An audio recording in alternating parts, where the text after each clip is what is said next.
ದುಡ್ಡಿದ್ದಾಗ ಜೋಬ್ ತುಂಬ ದುಡ್ಡಿದ್ದಾಗ ಅವನ ಎನರ್ಜಿ ಬೇರೆ, ದುಡ್ಡು ಏನು ಇಲ್ದಿದ್ದಾಗ ಕಂಪ್ಲೀಟ್ ಅವನ ಸತ್ತು ಎಣಕ್ಕಿನ ಸಮ ಇದಾಗ್ಬಿಟ್ಟಿರ್ತಾನೆ. ಆ ಎನರ್ಜಿ, ದುಡ್ಡೇ ಎನರ್ಜಿ ಕೊಡುತ್ತೆ ಅವನಿಗೆ ಎಲ್ಲಾ ತರದಲ್ಲೂ. ದುಡ್ಡಿಲ್ಲ ಅಂದ್ರೆ ಏನು ಇಲ್ಲ, ಎಷ್ಟೇ ಮೋಟಿವೇಶನ್ ಕೆಲಸ ಮಾಡಲ್ಲ, ಏನು ಮಾಡಲ್ಲ. ದುಡ್ಡೇ ಇಂಪಾರ್ಟೆಂಟ್. ದುಡ್ಡು ಮಾಡ್ಬೇಕಂದ್ರೆ ಯಾವ ಮಾಡ್ಬೇಕು. ದುಡ್ಡು ಎಲ್ಲ ಕಡೆಯಿಂದನೂ ಬರ್ಬೇಕಾ? ಎಲ್ಲ ಕಡೆನೂ ದುಡ್ಡು ಬರ್ಬೇಕು. ಹೆಂಗೆ ಮೋದಿ ಕೇರಲ್ಲೂ ಬರ್ಬೇಕು, ನಮ್ಮ ಸ್ವಂತ ಹೊರಗಡೆ ನಾವು ಕೆಲಸ ಮಾಡ್ಕೊಂಡು ಅದನ್ನೂ ಬರ್ಬೇಕು. ನಾವು ರೈತರು ಅಲ್ಲೇ ಒಂದು ಇನ್ಕಮ್ ಬರ್ತಾ ಇರಬೇಕು.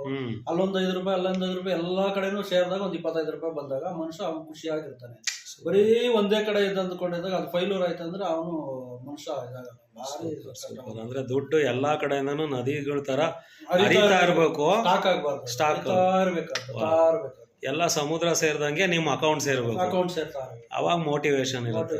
ಎಷ್ಟೇ ಮೋಟಿವೇಶನ್ ತಗೊಂಡು ವೇಸ್ಟ್. ಅದು ಮೋಟಿವೇಶನ್ ಸಾವಿರಾರು ಇರೋರು, ಅದನ್ನೆಲ್ಲ ಆ ತಕ್ಷಣಕ್ಕೆ 1 hour ಅಷ್ಟೇ ಮೋಟಿವೇಶನ್ ಮೈಂಡಲ್ಲಿ ಇರೋದು.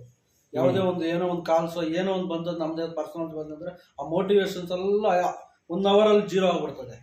ಒಂದು ದಿನ ಎಲ್ಲ ಕೇಳಿರೋ ಮೋಟಿವೇಶನ್ 1 hour ನಾನು ಪ್ರಾಕ್ಟಿಕಲ್ ಆಗಿ ನನ್ಗೆ ಎಕ್ಸಾಮ್, ನನ್ಗೆ ಪ್ರಾಕ್ಟಿಕಲ್ ನನ್ಗೆ ಆಗಿರೋದು ಹೇಳ್ತಾ ಇದ್ದೀನಿ. ಮನುಷ್ಯನಿಗೆ ಬೇಕಾಗಿರೋ ದುಡ್ಡು, ಅವ್ನ ಜೋಬ್ ತುಂಬಿಸ್ಬೇಕು. ಅವ್ನ ಜೋಬ್ ತುಂಬಿಸ್ಬೇಕಂದ್ರೆ ಯಾವೆಲ್ಲ ಹೇಳ್ಬೇಕು ಅಷ್ಟು ಮಾಡಿದ್ರೆ ಅದಾಗ ಎಲ್ಲ ಬರುತ್ತೆ ಅಂತ. ಸೂಪರ್ ಪ್ರಕಾಶ್ ಅವರೇ, ಇನ್ನು ಮುಂದೆ ಮೋದಿ ಕೇರಲ್ಲಿ ಚೆನ್ನಾಗಿ ದುಡ್ಡು ಮಾಡ್ತೀರಾ. ಖಂಡಿತ ಸರ್. ಟೆಕ್ನಿಕ್ ಅಷ್ಟೇ ಬೇಕಾಗಿರೋದು, ಮೈಂಡ್ ಸೆಟ್, ಆಕ್ಷನ್.